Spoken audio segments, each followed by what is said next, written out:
Шинжээчийн цаг хөтөлбөрийг Олонт банк үзүүлж байна. Сайн байцгаана үзэгчдээ, шинжээчийн цагийн шинэ дугаар хүрэхэд бэлэн болоод байна. Энэ удаагийн дугаараар та бүхэнд доктортой хөгжил, ялангуяа цахилгаан авто тээврийн хэрэгслийн хэрэглээний талаар танилцуулахаар бэлтгээд байна. Энэ удаагийн дугаараар надтай хамт Олонт банкны лизингийн төвийн захирал Ган Чимээг оролцож байгаа. За ингээд танилцуулгаа эхлэе.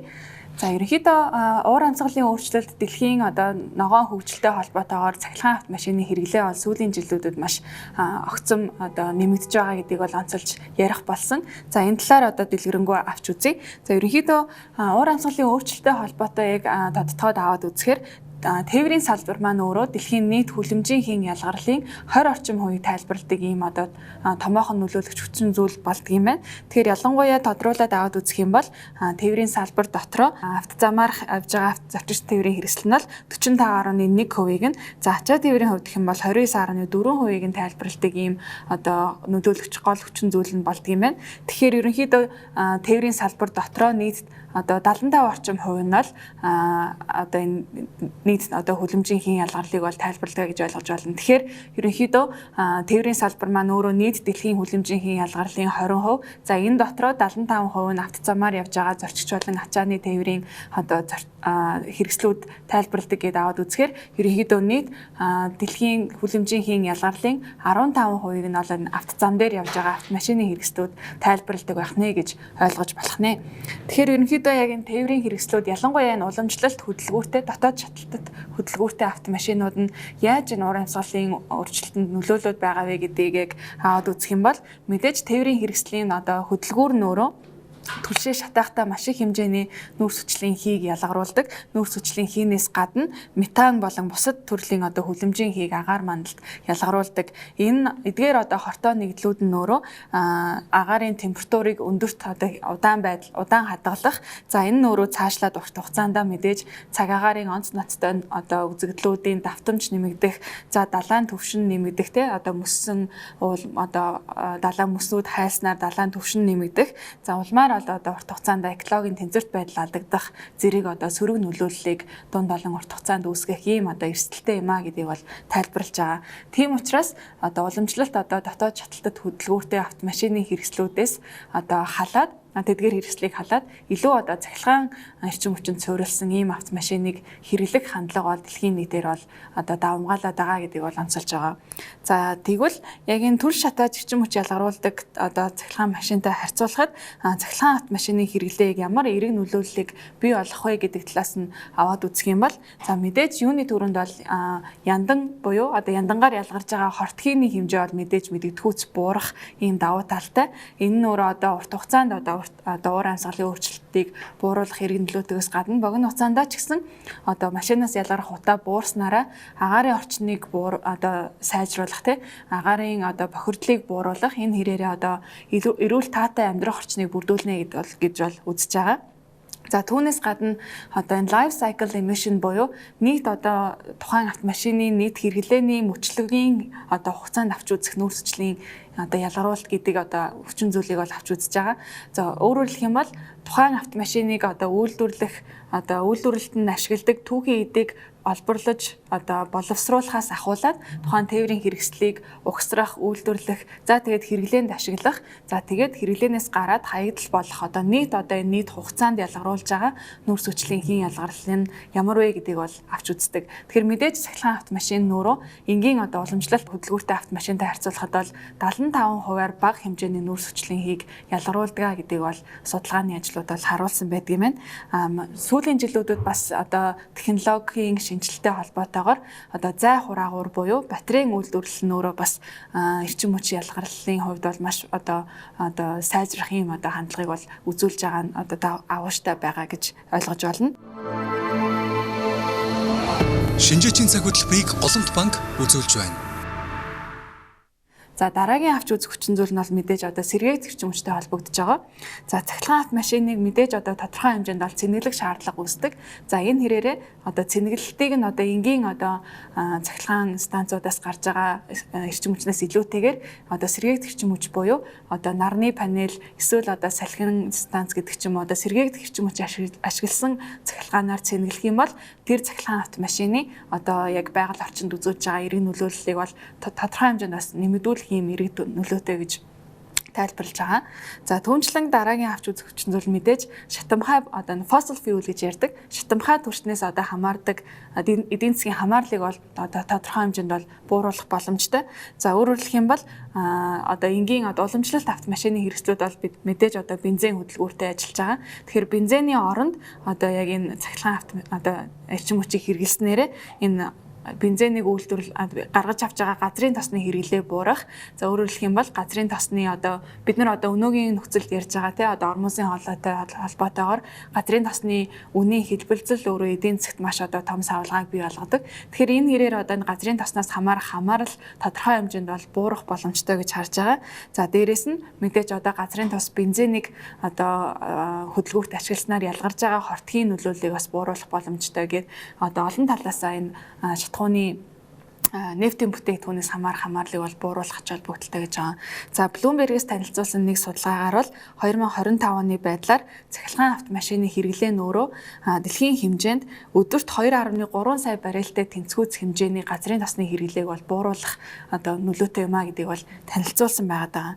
Тэгэхээр энэ хэрээрээ одоо цахилгаан автомашины хэрэглээ маш одоо өргөн утгаараа эерэг нөлөөллийг бий болгож байгаа гэж ойлгож болох нь байна. За тийм ч учраас сүүлийн жилүүдэд бол энэ автомашины хэрэглээнд доторх цахилгаан автомашины хэрэглээ бол огцом өсөд байгаа юм дүр зураг ажиглагдж байгаа. За тодруулах юм бол за сүүлийн одоо 2024 оны байдлаар дэлхийн олон улсын эрчим хүчний агентлагийн мэдээлснээр за нийт 17 сая ширхэг цахилгаан автомашин бол 2024 онд борлуулагдсан байна. Энэ нь бол сүүлийн жилүүдэд одоо маш огцом өсөлтийг үзүүлсэн гэсэн үг. Тодорхойлох юм бол 2020 он гэхэд бол дөнгөжил 3 орчим сая ширхэг автомашин цахилгаан автомашин борлуулагдчихсэн бол ердөө 5 жилийн дотор 17 сая болтлоо бол нэмэгдсэн байгаа. Энэхүү одоо огцом өсөлтөнд бол нэлээд одоо том нөлөө үзүүлж байгаа нь бол мэдээж бүгд найрамдах хятад ард улсдах борлуулалт гэж ойлгож байна. Хятадын одоо бүрэн одоо цахилгаан автомашинаас гадна хослолсон хөтөлбөртэй автомашинуудын борлуулалт бол сүүлийн жилүүдэд маш огцом нэмэгдэж байгаа юм дүр зураг бол ажиглагдж байгаа. За Европын улсуудад ч гэсэн ер нь бол цахилгаан автомашины хэрэглээ бас тодорхой хэмжээнд өсөж байгаа. За хөгжиж байгаа орнууд дотор аваад үзэх юм бол Энэтхэг, Таиланд, Индонез, Бразил гэх мэт одоо улсуудын цахилгаан автомашины хэрэглээ бас мэдэгдэхүйц нэмэгдэж байгаа гэдгийг бол тайлбарлаж байгаа. За цаашлаад ерөнхийдөө 2030 он гэхэд за цахилгаан автомашины борлуулалт 250 сая хүртэл бол нэмэгдэх боломжтой юм а гэдгийг бол энэ эрчим хүчний агентлагаас бол мэдээлсэн байгаа даа. За тэгээд эрэл талаасаа тэгэхээр ер нь бол цахилгаан автомашины хэрэглэх хандлага бол нэмэгдэж байна. Нөгөө талдаа бас нийлүүлэлт талаасаа ч гэсэн за цахилгаан автомашиныг үйлдвэрлэх ялангуяа одоо энэ хамгийн чухал одоо орц болох энэ зай хураагур буюу батарейн үйлдвэрлэлийн зардал нь өөрөө технологийн шинжилгээ дагаад илүү одоо буурж байгаа нь өөрөө нийлүүлэлт талаасаа цахилгаан автомашиныг үйлдвэрлэлийн зардал буурах энэ хэрээрээ нийлүүлэлт тэлэх юм нөхцөлийг бол бүрдүүлж байгаа гэж тайлбарлаж байгаамаа. За тэгэхээр ер нь бол дэлхийн чиг хандлагын байгуул Монгол улсын хувьд яг цахилгаан автомашины импорт болон хэрэглээ ямар байгаа талаар та тайлбарлаад өгөх үү? За Монгол улсын нийт автомашины импортыг одоо сүүлийн 5-аас 6 жилийн хугацаанд харах юм бол тасралтгүйгээр бол өсөлттэй байгаа. За 5 жилийн өмнөх тоотой харьцуулах юм бол автомашины тоо маань бол 1.8 дахин өссөн байгаа юм. За үүн дотроо шинэ автомашины импорт маань 4 дахин өссөн юм үзүүлэлттэй. За сүүлийн 2 жилийн хугацаанд буюу 2025 оныг 2024 онтой харьцуулахад бол нийт импортын автомашины тоо маань бол 22.1%-аар буурсан байна. За энэ түүхэн хугацаанд бол хамгийн дээд зэгтээ буюу 2024 онд бол нийт импортын автомашины тоо маань 127,338 хүрч хамгийн өндөр зэгтээ хүрсэн байдаг. За тэгвэл 2025 онд бол 22.1%-аар буурсан байна. За үүнийг нь ямар учир шалтгаантай вэ гэж задлаад харах юм бол насжилтаар нь бид бүхэн харуулж болох юм. За тэгэхээр Монгол улсад оруулж ирж байгаа нийт автомашинууд маань бол 0-2 болон 7-оос 9 тэ 10-аас дээш гэсэн насжилтуудаар нь ангилаад үзэх юм бол нийт импортын машины маань 63% жишээлбэл 2024 он 63% нь 10-аас дээш жилийн насжилттай юм автомашинууд орж ирсэн байгаа даа. За тэгэхээр 2024 онд төр засгаас хэрэгжүүлсэн бодлогын дагуу бол 10-аас дээш жилийн насжилттай машинуудыг хорсонтой холбоотойгоор энэхүү нийт импортын тоо маань бол ийм буурс үзүүлэлттэй байгаа даа. Үүн дотор бас нэг сонирхолтой үзүүлэлт байгаа. За 2024 онд бол нийт автомашины импортын тоонд бол шинэ автомашины тоо маань 9% эзэлж исэн бол 2025 онд 2 дахин өсөж 16% эзэлсэн ийм эерэг үр дүн бас гарсан байгаа юм. За мэдээж эдгээр машинууд маань аль улсаас орж ирээд байгаа юм бэ гэдгээ задлаад харах юм бол 87% нь болвол Япон улсаас, хоёрт нь бол Хятад улс, тэгээд Солонгос, Америк, Австрал гэд улсуудаас болвол орж ирсэн юм үзүүлэлттэй байна. За сүүлийн жилүүдийн болвол сүүлийн 3 жилийн датаг харах юм бол ялангуяа Хятад болон Австралиас болвол нийт импортлж байгаа автомашины тоон маань өссөн юм үзүүлэлттэй байгаа юм. За шинэ автомашины тоо маань ингэж өсөж байгаа нь бол бас нэлээд эерэг буюу төр засгаас хэрэгжүүлж байгаа бодлогоодаас хэрэгжиж эхэлжээ гэж дүгнж болохоор байна. За үүнийгээ дотор нь ахаад задлаад харах юм бол сая манай Арманы танилцуулснаар бол дэлхийн улс орнуудын сүүлийн жишгүүдээр бол цахилгаан автомашины тоо маань эрс бол дэмэгдэж байна. Монгол улсын хувьд ч гэсэндээ энэхүү тоо маань бас өсөлттэй байгааг та бүхэн харж байна. За сүүлийн 5 жилийн хугацаанд бол цахилгаан автомашин болон түлш хосолсон хөдөлгөөрт автомашинуудын маань тоо бол 9 дахин өссөн байгаа юм. За тэгэхээр хэдий ингээд нийт автомашины импортын тоонд эзэлж байгаа жин нь 3% гэд бага байгаа хэдий ч тасралтгүйгээр бол өссөн юм дүр зураг харагдаж байгаа. За мөн л адил нөгөө насжилтын байдлаар нь хараад үзэх юм бол ялангуяа 100% цахилгаан автомашины хувьд бол тег насжилттай нь бол нийт цахилгаан машиныхаа тоонд бол 65% нь эзэлж байгаа. Харин цахилгаан болон түлшээр хосолсон хөдөлгөөрт автомашинууд маань бол нэг 45% байгаа. Тэгэхээр мөн л адил энэ дээр бол нэг 7-оос 9 10-аас дээш насжилттай цахилгаан тээврийн хэрэгслүүд маань бас орж ирсээр л байгаа гэдэг дүр зураг бол харагдаж байгаамаа. Шинжээчийн цаг хөтөлбөрийг Олонт банк үзүүлж байна. За Монгол улсын хувьд бол ийм дүр зурагтай байгаа юм байна. Тэгэхээр яалтчгүй болвол тогтвортой санхүүжилт болон байгаль орчинд ээлтэй гэдэг утгаараа болвол Монгол улсад ч гэсэндээ ийм цахилгаан автомашины тоо маань бол өссөн, хэрэглээ ч гэсэн нэмэгдсэн хандлагатай байгаа. За тэгжгүй яг хөө тэгэхээр ер нь бол цахилгаан автомашины хэрэглээ дэлхийд гэлтгүй Монголд ч гэсэн ер нь бол сүүлийн жилүүдэд бол тэгэхээр маш мэдэгдэхүйц одоо нэмэгдэж байгаа гэдэг нь бол тоо статистикаас бол харагдаж байгаа юм байна. Тэгэхээр мэдээж цахилгаан автомашины хэрэглээ гэдэг маань өөрөө за бас одоо доктортой хөгжлийн зорилтуудтай бас уялдуулж маш одоо өндөр ач холбогдолтой гэдгийг бол олон одоо судалгааны ажлууд болоод шинжээчд бол онцолж хэлж байгаа.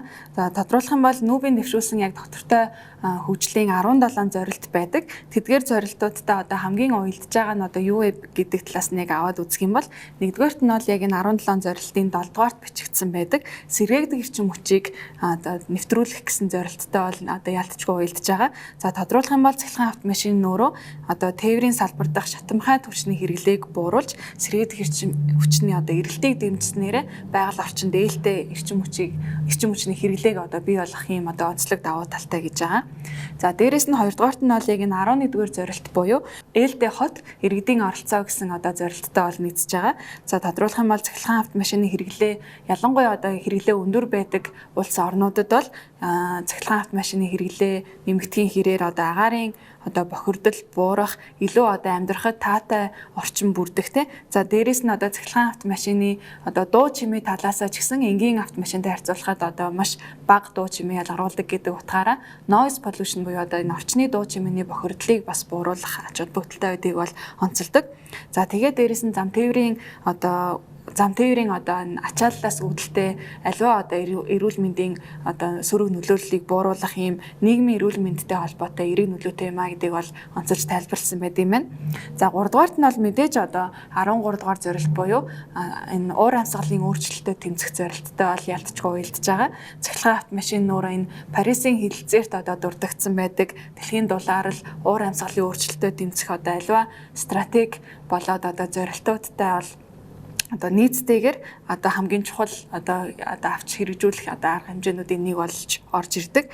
За тэгээд цахилгаан тээврийн хэрэгслийг нэвтрүүлэх нь өөрөө одоо түрүүн хэлжсэнчлэн тээврийн салбар бол нийт нүүрс хүчлийн ялгаруулалтын 20%-ийг одоо үүсгэдэг гэхээр яалтчгүй одоо цахилгаан тээврийн хэрэгслийг нэвтрүүлснээрээ тодорхой хэмжээнд нүүрс хүчлийн ялгарлыг бол бууруулах нь ойлгомжтой гэдэг нь бол харагдаж байгаа. За дээрээс нь онцолж авч үзэх нь бол 9-р зорилт буюу одоо нажуулдуур инновац дэд бүтцтэй холбоотой зорилттой бол ялцчгүй уялдана.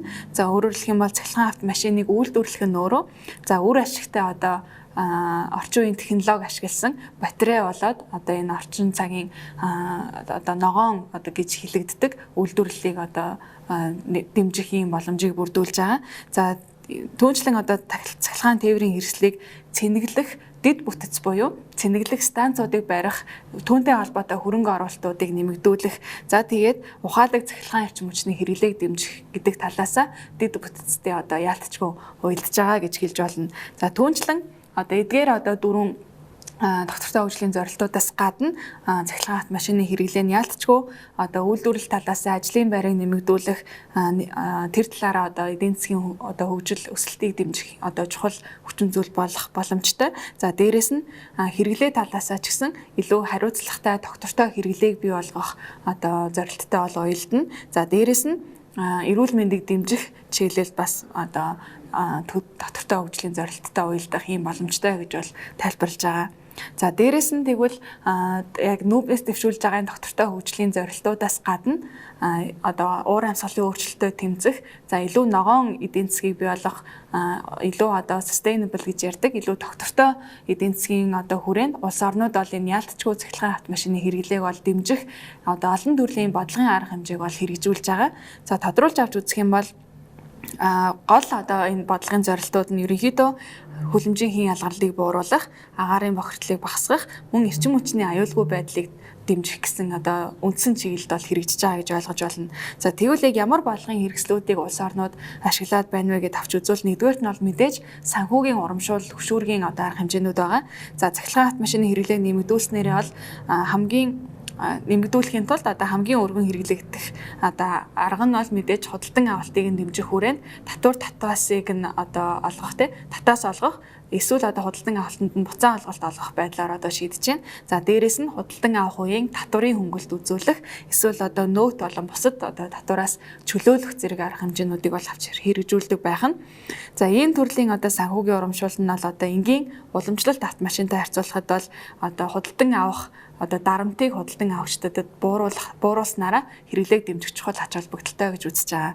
За хоёрдугаарт нь бол одоо зохицуулт болон норм стандарт одоо тогтоох байдлаар бодлогын арга хэмжээ хэрэгжүүлж байна. За тухайлах юм бол за нүүрс хүчлийн хийн ялгарлын стандарт болон шатхуун зарцуулалт талаас нь тодорхой шаардлагуудыг бол улс орнууд тавьдаг. За дээрэс нь тэг ялгаруулалттай автомашины квот болон шаардлагыг бол тодорхой хэмжээнд бол одоо танилцуулдаг. Үүний жишээ гэх юм бол Америк нэгдсэн улс, Хятад зэрэг улсууд байгаа. За дээрэс нь дотоод шаталтай буюу одоо энгийн одоо уламжлалт автомашинуудын хэрэглээг үе шаттайгаар тодорхой хэмжээнд одоо бууруулах бодлогын зорилтуудыг бол улс орнууд дэвшүүлж зарлаад байгаа. За тэгэхээр энэхүү одоо арга хэмжээнүүд нь бол мэдээж нөгөө талдаа одоо цахилгаан автомашины хэрэглээг дэмжих үйлдвэрлэгч талаас нь ч гэсэн илүү ихийг үйлдвэрлэх одоо хөшүүрэг болж байна гэж ойлгож байна. За 3 дугаарт нь бол мэдээж дэд бүтэцтэй нь бол холбогдож байгаа. Өөрөөр хэлэх юм бол одоо цахилгаан автомашины хэрэглээг одоо илүү одоо хялбар болгох үүднээс цахилгаан автомашиныг цэнэглэх станцуудыг барих, энэхүү станцуудыг барих чиглэлд нь одоо хөрөнгө оруулалтыг нь дэмжих те. За дээрэс нь одоо гэртээ болон одоо ажил дээрээ ирээд цэнэглэх юм бол илүү одоо хөнгөлт гэдэг ч юм уу тэр талаас нь бол улс орнууд бол ялгаатай байдлаар арга хэмжээнүүдийг бол хэрэгжүүлж байгаа юм байна. За зарим улс орнуудын жишээг аваад үзэх юм бол Европын холбоо бол одоо хамгийн хатуу байдлаар одоо энэ яг уламжлалт тээврийн хэрэгслийг халах талаас нь бол бодлогоодыг хэрэгжүүлж байгаа. За үүнд бол нүүрс хүчлийн ялгарлыг одоо огцом одоо бууруулах талаас нь арга хэмжээ авч хэрэгжүүлж байгаа. За энэ хүрээнд бол хамгийн одоо сайн жишээ нь бол Норвеги улс гэж хэлэгдэж байна. Норвеги улс бол өөрөө цахилгаан автомашиныг худалдаж авах татвар, нөөтийн татварыг нь бол бүрэн чөлөөлж байгаа. За дээрэс нь цахилгаан автомашинтай бол замын тухай хэсэгт бол одоо хөнгөлөлтөд зорчих, зогсоол дээр бол хөнгөлөлт эдлэх гэх мэт одоо бодлогын арга хэмжээнүүдийг хэрэгжүүлдэг юм байна. За дээрэс нь цэнэглэх сүлжээний хувьд бол маш одоо сайн жишээ болж өгдгөр бол онцлог болж байгаа гэсэн үг. За хятадын хувьд аваад үзэх юм бол хятад бол хэрэглэгч болон үйлдвэрлэгч аль аль талд нь бол төрөөс бол дэмжлэг үзүүлж байгаа. За худалдан авагч талаас нь бол мэдээж татварын хөнгөлөлт үзүүлэх. За үйлдвэрлэгч талаас ч гэсэн одоо цахилгаан автомашины үйлдвэрүүдэд бол татаас олгох, за батарей болон одоо яг үндсэн одоо яг түүхийдүүдийн үйлдвэрлэлд нь бас төрөөс одоо мэдэгдэхүйц одоо даруй одоо бодлогын арга хэмжээ бол үзүүлж байгаа гэсэн үг. За Америкийн нэгдсэн улсын хувьд аваад үзэх юм бол мужаасаа бол одоо шалтгаалаад ялгаатай арга хэмжээ хэрэгжүүлдэг. За ерөнхийдөө нийтлэг нь бол яг холбооны бол татварын хөнгөлөлтийг бол үзүүлж байгаа. За шинээр ашиглаж байгаа цахилгаан автомашинд бол нэг $7,500 хүртэлх хэмжээний бол татварын хөнгөлөлт үзүүлж байгаа юм байна. За дээрэс нь мужаасаа хамаарад нэмэлт урамшууллуудыг олгодог. За дээрэс нь дэд бүтэц болон үйлдвэрлэл талаас нь ч гэсэн татаас олгох байдлаар бол төрөөс нь бол бодлогын арга хэмжээг бол хэрэгжүүлж байгаа юм байна. За ерөнхийдөө хөгжиж байгаа орнуудыг ерөнхийд нь аваад үзэхэд бол илүү одоо хэрэглээнд нэвтрүүлэх, хэрэглэгчдэд таниулах талаас нь бол бодлогын арга хэмжээнүүдийг хэрэгжүүлж байгаа. Өөрөөр хэлэх юм бол одоо илүү татварын чөлөөлөлт олгох, үнгүү цэнэглэх боломжийг бүрдүүлэх гэх мэт одоо илүү эерэг ач холбогдлыг нь таниулах талд нь бас дэмжлэг үзүүлж авч хэрэгжүүлж байгаа гэж ойлгож байна. За ерөнхийд нь яг улс орнуудыг базаад аваад үзэхээр яг төр засгаас хэрэгжүүлж байгаа бодлогын гол хандлага нь бол яг илүү яг цахилгаан автомашины хэрэглээ аль хэдийн нэвтэрсэн хөгжсөн орнуудад бол одоо татаас олгох гэхээсээ илүүтэйгээр аль хэдийн нэвтэрсэн учраас илүү нөгөө нэг стандартыг нь хангах, илүү дэд бүтцийг нь хөгжүүлэх талд нь илүү анхаарч бодлогын арга хэмжээ хэрэгжүүлж байгаа юм байна. За дээрэс нь дотоод үйлдвэрлэлтэй автомашиныг үйлдвэрлэх, дээрэс нь хамгийн чухал одоо орц болох батарейг үйлдвэрлэх чиглэлд нь төрөөс ол дэмжлэг үзүүлж байгаа. За тэгээд хэрэглээний хүрээг тэлэх үүднээс автомашин зөвхөн одоо яг автомашин гэхээс илүүтэйгээр ачааны автомашин, бусад төрлийн одоо тээврийн хэрэгслүүдийг илүү цахилгаан их усүрээс одоо хамаарлыг нэмэгдүүлэх чиглэлд бас тодорхой арга хэмжээнүүд авч хэрэгжүүлж байгаа. За дээрэс нь нийгмийн тэгш байдлыг анхаарах үүднээсээ бага орлоготой иргэдэд зориулсан урамшууллын системүүдийг бас улс орнууд одоо илүү хэрэгжүүлэх ийм хандлагууд бол сүүлийн жилүүдэд үүсэж байна гэж харж байгаа. Шинжээчийн цаг хөтөлбөрийг Олонт банк үзүүлж байна. Тэгэхээр ер нь бол Монгол улсад одоо нөхцөл байдал ямар байгаа юм? За автотээврийн үндэсний төвд яг бүртгэлтэй байгаа машинуудыг тоог би хэлхийг зорилоо. Өмнө нь бол нөгөө Монгол улсад оруулж ирсэн нийт импортын тоон дээр ярьсан бол энэ удаа Монгол улсад 1.3 сая автомашин бүртгэлтэй байдаг юм байна. Түүнийх нь 805 мянга нь бол суудлын автомашин байдаг юм байна. За үүнийгээ дотор нь задлаад харах юм бол яг 100% цахилгаан автомашин маань 2025 оны байдлаар 1669 гэсэн юм тоон үзүүлэлттэй байгаа юм. Үүнийг сүүлийн 3 жилийн өмнөхтэй харьцуулахад бол 2 дахин өссөн юм эерэг үзүүлэлтүүд мөн байна. За энэ нийт бүртгэлтэй автомашиных нь 87% нь буюу 87% нь Улаанбаатар хотод, бусд нь бол орон нутагт байгаа. За тэгээд энэ цахилгаан автомашины дэд бүтэц болон цэнэглэгч, түргэн цэнэглэх станцууд нь бол нийтдээ бол эрчим хүчний яамны мэдээлснээр бол нэг 27 цэг байдаг юм байна. Үүнийх нь 17 нь бол Улаанбаатар хотод, бусд нь бол орон нутагт гэсэн ийм үзүүлэлттэй байдаг юм байна. Мөн л адил улс орнууд одоо энэ байгаль орчинд ээлтэй тогтвортой санхүүжилтийн хүрээнд бол бодлогуудыг хэрэгжүүлээд явж байгаатай мөн одоо сацуу Монгол улс ч гэсэндээ үүнийг бол 2026-аас 2030 онд хөгжүүлэх 5 жилийн үндсэн чиглэлтэй бол оруулсан байгаа юм байна. За ногоон эдийн засгийг дэмжих, ногоон төслүүдийг хэрэгжүүлэх, сэргээгдэх эрчим хүчний тархамал их усүрийг хөгжүүлэх, эрчим хүчний импортын хараат байдлыг бууруулах, үндэсний эрчим хүчний аюулгүй байдлыг бэхжүүлэх гэсэн юм үндсэн чиглэлд бол тодорхой одоо арга хэмжээнүүдийг, үйл ажиллагаануудыг хэрэгжүүлээд эхэлсэн байгаа юм байна.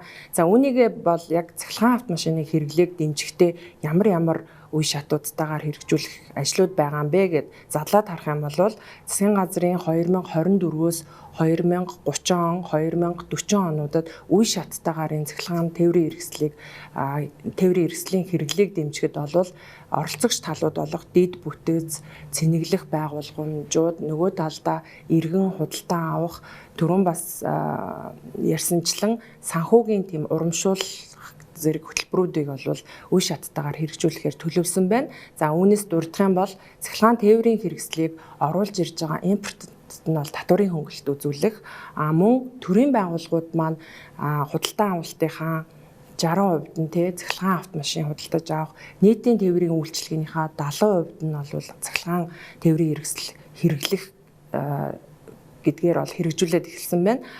Мөн 2026 болон 2027 онуудад бол мянган ширхэг одоо цэнэглэх станцуудыг шинээр байгуулахаар төлөвлөсөн байна. Ажлууд эхэлсэн байгаа юм билээ. За мөн шинээр Улаанбаатар хот болон орон нутагт шинээр баригдаж буй барилгуудын зогсоолын 20 хүртэлх хувьд нь цахилгаан автомашиныг цэнэглэх тэр дэд бүтцийг нь байгуулж өгөөч гэсэн юм чиглэлүүдийг гарсан. Мөн шатхуун түгээх станцуудын дэргэд бол цэнэглэгч суйрлуулах ажлууд бас мөн хэрэгжээд явж байгаа юм байна. За эдгээр маань бол нийтдээ 10 жилээр буюу үе шатуудтайгаар хэрэгжүүлэхээр төлөвлөсөн байгаа юм байна.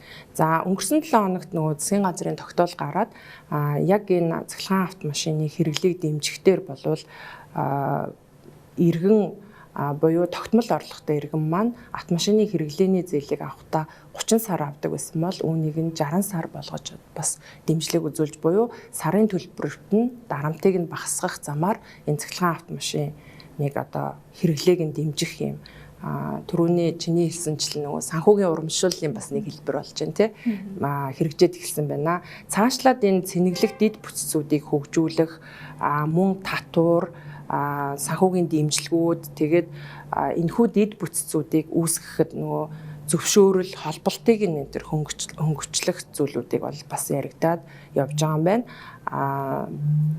Бодлогын урамшууллуудыг бол хэрэгжүүлнэ. Мөн дэд бүтцийг бий болгоход ногоон санхүүжилт хөрөнгө оруулалтын дээр нь гадны болон дотоод одоо их усүрүүдээс хөрөнгө оруулалтыг нь татах дээр бас нэлээд дөрвтэй ажлуудыг ингээ хийгээ явж байгаа юм байна. За энэ хүрээнд бол нийт Монгол улсад үйл ажиллагаа явуулж байгаа банк санхүүгийн байгууллагууд маань бол мэдээж энэ зүйлийг дэмжиж өөрсдийнхөө бүтээгдэхүүн үйлчилгээг хөнгөлөлтөө хамгийн уян хатан нөхцөлтэйгээр бол үйлчилгээг үзүүлээд эхэлсэн байгаа. За тэгээд өнгөрсөн 7 хоногт гарсан Монгол анхны журамд бол цахилгаан автомашиныг тогтмол орлоготой иргэнд бол 30 сар байсныг нь 60 сар болгож одоо арилжааны банкудаар авах боломж нь бүрдчихэж байгаа юм. За энэ утгаараа ч гэсэн манай лизингийн төв бол энэхүү үйлчилгээг иргэд та бүхэндээ бол түргэн шурхаа хүргээд ажиллаж байгаа.